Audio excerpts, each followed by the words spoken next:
जी बिस्मिल्लाहिर्रहमानिर्रहीम वस्सलातु वस्सलामु अला इमामुल अंबिया वल मुरसलीन। अस्सलामु अलैकुम नाज़रीन, आप मेरा यूट्यूब और फेसबुक चैनल देख रहे हैं। मैं मंसूर एहसास हूँ और आपसे बहुत ज़्यादा बातों के साथ एक बड़ी इम्पोर्टेंट टॉक है आज की। कि सबसे पहली बात तो ये है कि इंसान कामयाब होना चाहता है। अब कामयाब होने से पहले ये बात समझना बहुत ज़रूरी है कि कामयाबी क्या है। आप क्या समझते हैं कि क्या कामयाबी है? यानी आप ये समझते हैं कि अपने मकसद में कामयाब होना यही कामयाबी है। अगरचे मकसद दुरुस्त हो या गलत हो, इससे हमें कोई सरोकार नहीं है। मकसद अगर गलत हो तो इंसान कामयाब हो जाए, और मकसद दुरुस्त हो तो नाकाम हो जाए, तो क्या इसको हम कामयाबी नहीं कहेंगे? तो कामयाबी क्या है? कामयाबी ये है कि बाज़ औक़ात ऐसे होता है कि बहुत से लोग हमारी सोसाइटी में आप देखते हैं, वो अपने मकसद में कामयाब नज़र आते हैं। उनका मकसद क्या है? दुनिया में शोहरत हासिल करना, दौलत हासिल करना, इज़्ज़त हासिल करना और हर किस्म की आसाइश हासिल करना। अपने इन मकासद में तो वो कामयाब नज़र आते हैं, लेकिन सम टाइम ऐसे भी होता है कि अपने मकसद में कामयाब होने वाला शख्स ज़िंदगी में नाकाम होता है। यानी ज़िंदगी का जब एंड पॉइंट आता है तो वहाँ पे वो सोचता है मैंने बहुत कुछ किया है, लेकिन मैंने वो कुछ नहीं किया जिसका मुझे हमेशा की ज़िंदगी में फ़ायदा होना था। यानी अपने मकसद में कामयाब और ज़िंदगी में फ़ेल।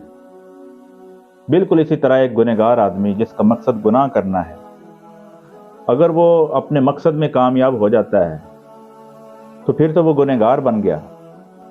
और अगर वो शख्स जो गुनाह करना चाहता है, उसका मकसद गुनाह करना है, बुराई करना है, चोरी करना है, फ्रॉड करना है, धोखा करना है, रिश्वत लेना है या दूसरों का हक मारना है, अगर वो शख्स अपने मकसद में नाकाम हो जाता है तो फिर वो गुनाह से बच जाता है।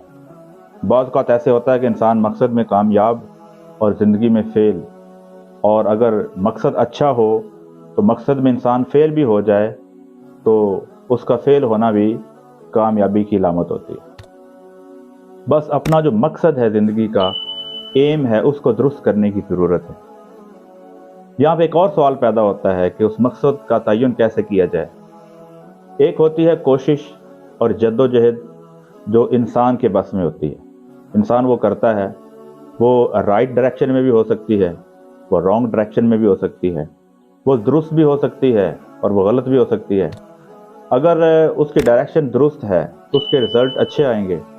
अगर उसकी डायरेक्शन गलत है, यानी गुनाह की तरफ है, बुराई की तरफ है, लोगों को धोखा देने की तरफ है, तो उसके रिज़ल्ट एज इट इज़ आएंगे। तो सबसे अहम बात यह है कि हमें चाहिए कि हम कोशिश के साथ साथ हम दुआ जो है उसको भी साथ लेकर चलें।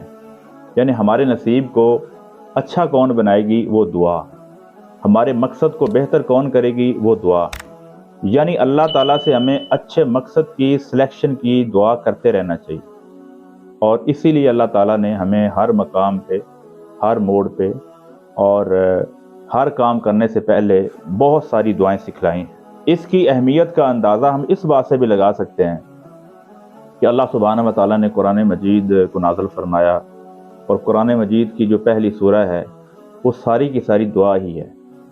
यानी सूरह फातिहा एक जामे दुआ है जो अल्लाह ताला ने कुरान से पहले सिखलाई है। अगर इंसान चाहता है हिदायत के लिए, क्योंकि कुरान जो है वो हिदायत का सरचश्मा है और कुरान से हिदायत लेना चाहता है, तो सबसे पहले अल्लाह ताला ने ये दुआ सिखलाई है। अल्लाह ताला ने इस दुआ में दुआ का तरीका सिखलाया है। सबसे पहले अल्लाह की हम्द है, अल्लाह की बड़ाई है, और फिर वो मंबा है, फिर वो मुद्दुआ है जो अल्लाह के सामने हमने पेश करना है।